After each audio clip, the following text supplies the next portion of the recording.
Hi students, this is KL Naidu. Welcome back to our channel.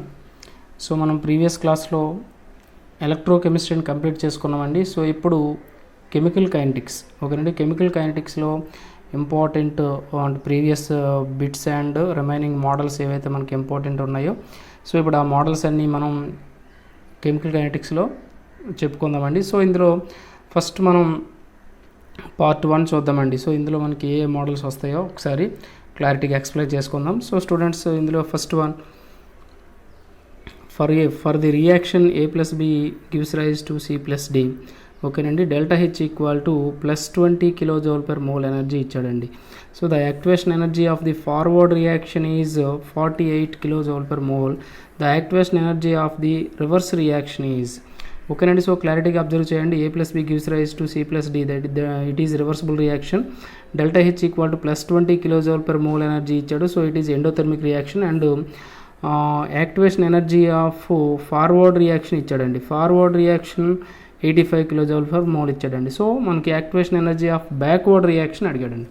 So ఇటువంటి సిచ్యువేషన్లో చాలా ఈజీగా ΔH ఈక్వల్ టు ఓకేనండి హీట్ ఆఫ్ రియాక్షన్, చాలా ఈజీగా మనం activation energy of forward reaction equal to activation energy of backward reaction చేయొచ్చండి. So ఇప్పుడు ఈబీని మనం క్యాలిక్యులేట్ చేయమన్నాడు కనుక ఈబీ ఈక్వల్ టు మనం ఏ రాయొచ్చు అంటే EF మైనస్ ΔH రాయొచ్చండి. సో ఇప్పుడు సింపుల్గా మనకి ఎంత ఇచ్చాడు, 85 మైనస్ ΔH ఎంత ఇచ్చాడండి 20, అంటే మనకి ఎంత వచ్చిందండి ఓకేనా 65 kJ/mole ఎనర్జీ అనేది వచ్చింది. సో మనకి ఇక్కడ సెకండ్ ఆప్షన్లో కనిపిస్తుంది. సో ఇక్కడ మీకు చూడండి క్లారిటీగా దీనికి సొల్యూషన్ కూడా మీకు ఇచ్చాను. ΔH equal to EF minus EB ఫార్ములాని మనం యూజ్ చేసుకుంటే 85 మైనస్ 20 ఓకే. నెక్స్ట్ ప్రాబ్లం చూద్దామండి. నెక్స్ట్ ప్రాబ్లం ఓకేనండి. సో ఇప్పుడు నెక్స్ట్ ప్రాబ్లం ఏంటో ఒకసారి చూడండి. The rate of reaction is doubled for every 10 degrees centigrade rise. For every 10 degrees rise in temperature, the increase in the reaction rate as a result of temperature rise from 10 to 100 degrees అన్నాడు. 10 to 100 degrees జనరల్గా మనకు rate of reaction అనేది every 10 degreesకి ఏమవుతుందండి, 10 degrees సెంటిగ్రేడ్కి ఓకేనా ఎలా అవుతుందని చెప్పుకున్నాం, double అవుతుంది. రేట్ ఆఫ్ రియాక్షన్ అనేది డబుల్ అవుతుందని చెప్పుకున్నాం. సో ఇప్పుడు ఈ రేట్ ఆఫ్ రియాక్షన్ డబుల్ అయ్యేటప్పుడు టోటల్గా 10 degrees సెంటిగ్రేడ్ నుంచి మనకి ఎంతకు తీసుకెళ్ళాడండి, 100 degrees సెంటిగ్రేడ్కి తీసుకెళ్ళాడండి. సో ఇక్కడ రేట్ ఆఫ్ రియాక్షన్ ఎంత ఉంటుందని చెప్పుకున్నాడండి. జనరల్గా మనకి 110 నుంచి 110, 20, 30, 40, 50 ఇలా మనం తీసుకోవచ్చు. 60, 70, 80, 90 ఓకేనండి 100. సో ఇప్పుడు ఇక్కడ మనకి ఈ ఎన్ని టెన్స్ అండి, 1 2 3 4 5 6 7 8 9 కదండి, అంటే 2⁹ ఈక్వల్ టు ఓకేనండి 512 అండి. సింపుల్గా మనం ఇలా చేసి వచ్చండి, పెద్దవి దీనికి కష్టపడాల్సిన అవసరం లేదు. సో ఇక్కడ మనకు 2⁹ ఈక్వల్ టు 512, లేదంటే ఇలా తీసుకోవచ్చు. 10 to 20కి డబుల్ అండి, 20 to 30 2 అంటే 2 + 2 కదండి. సో 30 to 40 అంటే 4 + 4 8 అంటే డబుల్. 40 to 50 అంటే 8 + 8 16. సో ఇలా మనం అప్ టు 100కి తీసుకుంటే మనకు ఆన్సర్ అనేది చాలా ఈజీగా వస్తుందండి ఓకేనా. నెక్స్ట్ వన్ చూద్దామండి. Next bit okay. Next one, 2 reactions have rate constants K1 and K2 ఓకేనండి. రేట్ కాన్స్టెంట్స్ ఇచ్చాడండి, which are related as K1 equal to 2K2 ఇచ్చాడండి. వాటి ఒక రిలేషన్ ఇచ్చాడు. అంటే K1 అనేది K2 కంటే 2 times గ్రేటర్ అని ఇచ్చాడు. So if E1 and E2 అంటే activation energy of first and second reactions ఇచ్చాడండి, or activation energies of the first and second reactions, the relation between them is, అంటే వీటి మధ్య రిలేషన్ అడిగాడండి. అంటే మనం దీన్ని ఎలా క్యాలిక్యులేట్ చేస్తామంటే సింపుల్గా ఇక్కడ మనకి K1 equal to 2 into K2 ఇచ్చాడండి. అంటే రేట్ కాన్స్టెంట్ అనేది K1 అనేది ఎలా ఉంది, K1 is greater than K2 అండి. సో మరి రేట్ కాన్స్టెంట్కి ఓకేనా, రేట్ కాన్స్టెంట్కి అంటే Kకి రేట్ ఆఫ్ రియాక్షన్కి రిలేషన్ ఏంటంటే ఇది డైరెక్ట్లీ ప్రపోర్షనల్ అండి. అలాగే Kకి టెంపరేచర్కి కూడా డైరెక్ట్లీ ప్రపోర్షనల్ అండి. బట్ Kకి ఓకేనండి యాక్టివేషన్ ఎనర్జీకి తీసుకుంటే ఇన్వర్స్లీ ప్రపోర్షనల్ వస్తుందండి. అంటే కైనెటిక్ ఎనర్జీ రేట్ కాన్స్టెంట్ అనేది ఇంక్రీజ్ అయితే యాక్టివేషన్ ఎనర్జీ అనేది డిక్రీజ్ అవుతుంది. ఎందుకంటే సో ఇక్కడ rate constant value high value ఉందంటే ఫాస్ట్ రియాక్షన్స్ అని అర్థమండి. ఫాస్ట్ రియాక్షన్స్కి యాక్టివేషన్ ఎనర్జీ అనేది తక్కువ ఉంటుంది. ఓకేనండి. సో కే యొక్క కాన్స్టెంట్ కే వాల్యూ అనేది K1 వాల్యూ హై వాల్యూ ఉంది కనుక ఇది ఫాస్ట్ రియాక్షన్కి యాక్టివేషన్ ఎనర్జీ ఎలా ఉంటుంది, లో యాక్టివేషన్ ఎనర్జీ అనేది ఉంటుందండి. అది దాని మీనింగ్ అండి. సో ఇక్కడ మనకి వాడు ఏమి ఇచ్చాడంటే చూడండి, ఇక్కడ ఆప్షన్లో E1 is less than E2 ఇచ్చాడు. సో E1 అనేది E2 కంటే లెస్ దెన్ అండి. ఎందుకంటే K1 వాల్యూ హై వాల్యూ ఉంది కనుక K2 అనేది K2కి ఎక్కువ ఆ రియాక్షన్లో మనకి యాక్టివేషన్ ఎనర్జీ అనేది ఎక్కువ వస్తుంది కనుక K1 is less then K2 అని చెప్పుకుంటామండి. ఓకేనా. చాలా సింపుల్గా మీకు అక్కడ చూడండి, fast reactions having low activation energies అని చెప్పుకున్నాం. E1 is less than E2 అని చెప్పుకున్నామండి. సో నెక్స్ట్ వన్ చూద్దామండి. In the reaction A plus B gives rise to products, the rate of reaction is doubled on doubling the concentration of A. అంటే A యొక్క concentration double అయ్యేటప్పుడు ఓకేనండి rate of reaction కూడా double అవుతుందండి. అది వాడు చెప్పాడు. నెక్స్ట్ అండ్ ఈజ్ ట్రిపుల్డ్, అంటే రేట్ ఆఫ్ రియాక్షన్ ట్రిపుల్ అవుతుందండి. ఎప్పుడు అంటే B is increased by 9 times అండి. అది వాడు ఇచ్చిందండి. సింపుల్గా మనం ఏ రాస్తామంటే రేట్ ఈక్వల్ టు మనకి ఇక్కడ సింపుల్గా మనం ఫస్ట్ రాయాల్సింది ఏంటంటే rate equal to K into concentration power ఓకేనండి ఎక్స్ తీసుకో, concentration power B power Y తీసుకోండి. ఓకేనా. సో ఇప్పుడు ఈ రేట్ అనేది ఎప్పుడు డబుల్ అవుతుందండి, రేట్ అనేది ఆర్ కదండి, ఇది డబుల్ అవ్వడం అంటే 2R ఎప్పుడు అవుతుందండి, ఇక్కడ ఏ అనేది డబుల్ అయ్యేటప్పుడు. ఓకేనా. ఎక్స్ తీసుకోండి. సో బి అనేది యాజ్ టీజ్గానే ఉంటుంది, వై బి పవర్ వై. దీన్ని 1 అనుకోండి, దీన్ని 2 అనుకోండి, అంటే చాలా ఈజీగా చెప్తానండి. నెక్స్ట్ ట్రిపుల్డ్ అన్నాడు, రేట్ ఆఫ్ రియాక్షన్ ట్రిపుల్డ్ అన్నాడు, అంటే 3R equal to K into ఓకేనా బి అనేది 9 times అన్నాడు కదండి, B power Y into concentration of A power X. So దీన్ని 3 అనుకోండి. ఓకేనా. చాలా ఈజీగా ఫస్ట్ 2/1 చేయండి. ఓకేనండి. 3/1 చేయండి. 3/1 అండ్ 2/1 అంటే 2/1 అంటే మనకి ఏమొస్తుంది 2R/R, ఇది R అండి. 2R/R ఈక్వల్ టు ఓకేనా K into 2A power X into B power Y by K into A power X into B power Y. B power Y K cancel, R cancel అయిపోతుందండి. So ఇక్కడ మనకి ఏం మిగులుతుందో చూద్దామండి. 2 equal to ఓకేనా ఇక్కడ ఏ power X కదండి, so ఇక్కడ ఏ power X కదా. సో ఇప్పుడు దీన్ని 2 పవర్ ఎక్స్ ఏ పవర్ ఎక్స్ రాస్తే 2 పవర్ ఎక్స్ క్యాన్సిల్ అయితే ఏమొస్తుంది 2 పవర్ ఎక్స్ మిగులుతుంది. అంటే ఇక్కడ 2 పవర్ 1 ఉంటుంది, ఇక్కడ ఎక్స్ ఉంటుంది, అంటే ఎక్స్ ఈక్వల్ ఎంత వస్తుందండి 1 వస్తుందండి. ఓకేనా. సో ఇప్పుడు 3/2 చేసామనుకోండి, 3/1 చేసామనుకోండి, 3/1 చేస్తే మనకి ఇక్కడ ఏమొస్తుంది 3R/R ఈక్వల్ టు ఓకేనా K into 9B power Y into A power X by K into A power X into B power Y అండి. ఏ పవర్ ఎక్స్ క్యాన్సిల్ అవుతుందండి, కే క్యాన్సిల్ అవుతుంది, ఆర్ క్యాన్సిల్ అవుతుంది. ఓకేనా. బీవై అంటే 9 పవర్ why వస్తుంది, B power why వస్తుంది కదా, బీవై క్యాన్సిల్ అయితే 3 ఈక్వల్ టు 9 పవర్ వై వస్తుందండి. అంటే 3 ఈక్వల్ టు ఏమొస్తుంది ఓకేనా 3 స్క్వేర్ అంటే 2y వస్తుందండి. 2y అంటే ఇక్కడ 3 పవర్ 1 వేసుకోండి, అంటే ఇక్కడ మనకి ఏమొస్తుంది 2y equal to 1. y equal to ఏమొస్తుందండి 1/2 అండి. అంటే x ఈక్వల్ టు 1 వచ్చింది, y ఈక్వల్ టు 1/2 వచ్చిందండి. అంటే rate equal to R equal to A రాస్తాం K into concentration of A power 1 into B power 1/2 అండి. So order n equal to ఎంత అండి 1 + 1/2 అంటే 1.5 అండి. 1.5 రియాక్షన్ ఎంత అంటే ఆర్డర్ ఎంత అంటే 1.5. సో ఇక మనకి ఇక్కడ ఆర్ ఈక్వల్ టు ఇది మనకి ఆన్సర్లో వాడు ఇచ్చాడు. సో అది చూద్దామండి, అది ఏమి ఇచ్చాడు వాడు చూద్దాం. మీకు ఇక్కడ ఆన్సర్ అనేది క్లారిటీగా ఇవ్వడం జరిగింది. సో ఇక్కడ మనకి ఏమొచ్చిందని rate equal to A power 1 into B power 1/2 అనేది వచ్చిందండి. సో ఇది ఆన్సర్ అండి. ఓకేనా. చాలా ఈజీగా మీరు సింప్లిఫై చేయొచ్చు. నెక్స్ట్ వన్ ఓకేనా.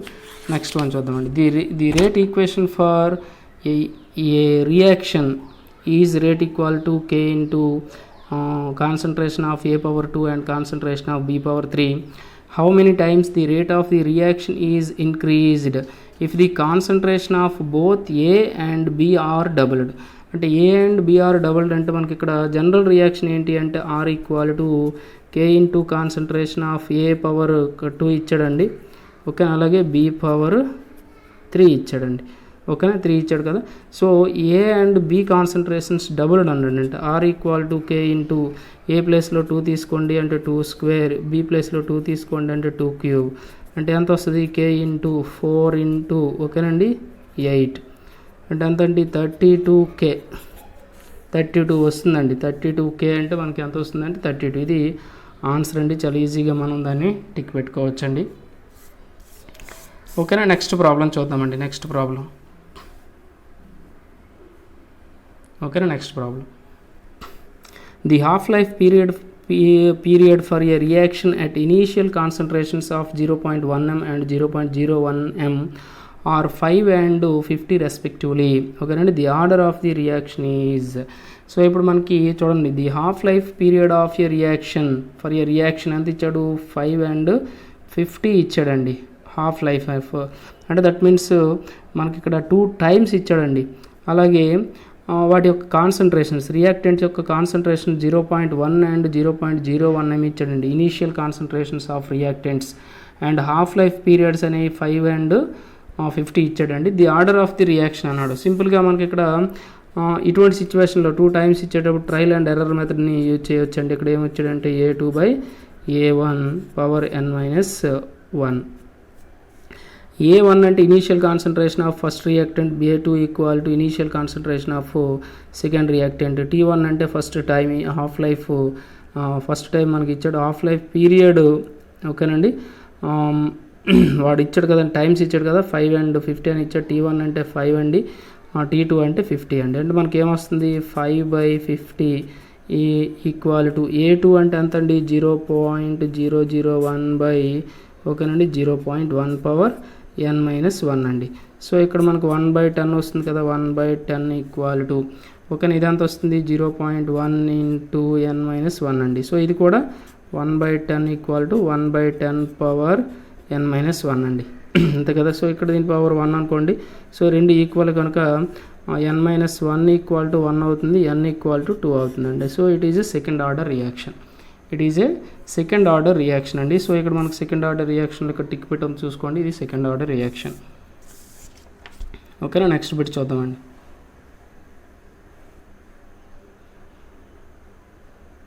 Okay, next bit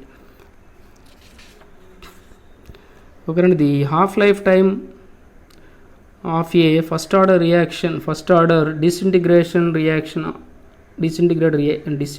reaction if 87.5% of the initial amount disintegrated in 90 minutes. అంటే సింపుల్గా 90 minutesలో ఓకేనండి 87.5%, దట్ మీన్స్ కాన్సన్ట్రేషన్ అనేది ఇనీషియల్ కాన్సన్ట్రేషన్లో ఎంత కాన్సన్ట్రేషన్ అనేది డిస్ఇంటిగ్రేటెడ్ అంటే కంప్లీట్ అయింది, ఇంకా రిమైనింగ్ కాన్సన్ట్రేషన్ అనేది ఉందనుకోండి. సో ఇది జనరల్గా వాడు ఇచ్చిందండి, 90 minutesలో ఎంత కాన్సన్ట్రేషన్ అనేది కన్జ్యూమ్ అయింది. సో ఇంకా వాడు ఏమన్నాడు half life of a first order reaction, first order రియాక్షన్కి హాఫ్ లైఫ్కి ఎంత టైం తీసుకుంటుంది అంటే హాఫ్ టైం అనేది ఎంత అనేది క్యాలిక్యులేట్ చేయాలి. The half life time of a first order reaction disintegration reaction ఓకేనండి. సో ఈ రియాక్షన్లో హాఫ్ లైఫ్ వాల్యూ మనం క్యాలిక్యులేట్ చేయాలి. అయితే వాడు మనకి ఏమి ఇచ్చాడు 90 minutes ఇచ్చాడు. 90 minutesలో 87.5% కంప్లీట్ అయింది.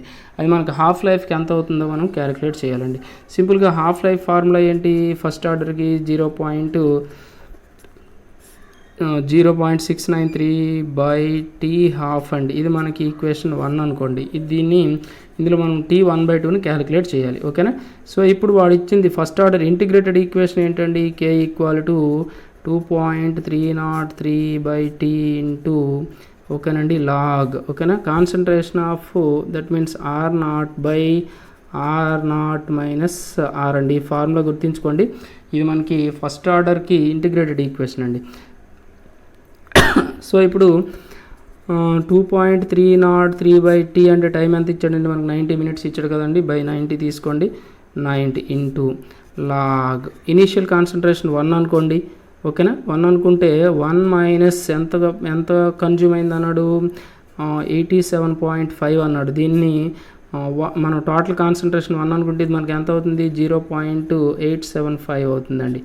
సో ఇప్పుడు దీన్ని మనం సింప్లిఫై చేస్తే మనకి ఎంత వస్తుంది 2.303/90 ఇంటూ ఓకేనండి లాగ్ 1/0.125 వస్తుందండి 125 ఓకేనా. సో దీన్ని 2.303/90 ఇంటూ లాగ్ 1/0.125 అంటే దీన్ని మనం బైలో తీసుకుంటే దట్ మీన్స్ 125/1000 అవుతుంది. అంటే 1000 సింపుల్గా అది పైకి వెళ్ళిపోతుంది 1000/125 అంటే మనకి 8 అండి. అంటే లాగ్ 8 అండి. లాగ్ 8 అంటే ఎంత వస్తుంది 2.303/90 ఇంటూ లాగ్ 8 అంటే ఎంత అండి 2 క్యూబ్. ఈ 3ని ముందుకు తీసుకొచ్చండి అంటే 2.303/90 ఇంటూ 3 ఇంటూ లాగ్ 2 అండి. ఓకేనా. లాగ్ 2 వాల్యూ మనకి ఎంత వస్తుంది, లాగ్ 2 వాల్యూ మనకి ఎంత అంటే 0.3010 వస్తుందండి.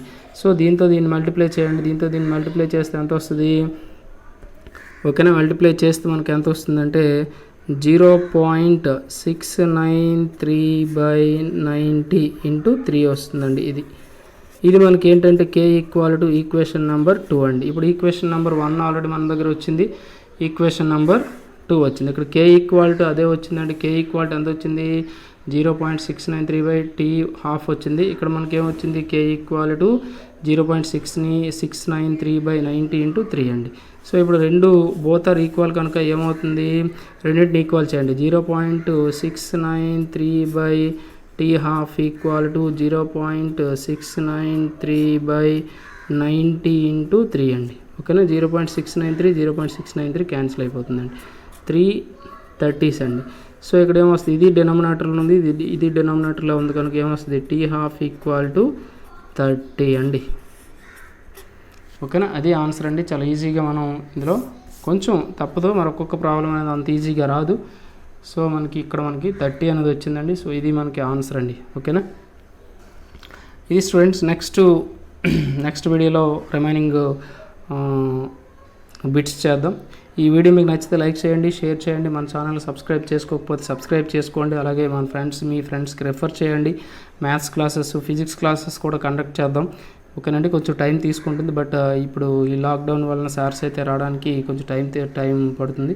సో మ్యాక్సిమం క్లాసెస్ అనేవి కండక్ట్ చేద్దాం. మన ఛానల్ ముందు మీరు డెవలప్ చేయండి. ఓకేనండి. ఖచ్చితంగా మనం మీకు ఏ మెటీరియల్ అయితే అవసరం అవుతుందో ఓన్లీ ఇంటర్తోనే కాకుండా డిగ్రీ కోర్సెస్ కానీ, ఇంజనీరింగ్ కోర్సెస్ కానీ, సో ఫర్దర్ ఎలా ఉంటుంది ఫ్యూచర్, సో ఇటువంటి వీడియోస్ కూడా మీకు అప్లోడ్ చేస్తూనే ఉన్నాను. ఇది కంటిన్యూ చేద్దాం. ఓకేనండి. Thank you very much.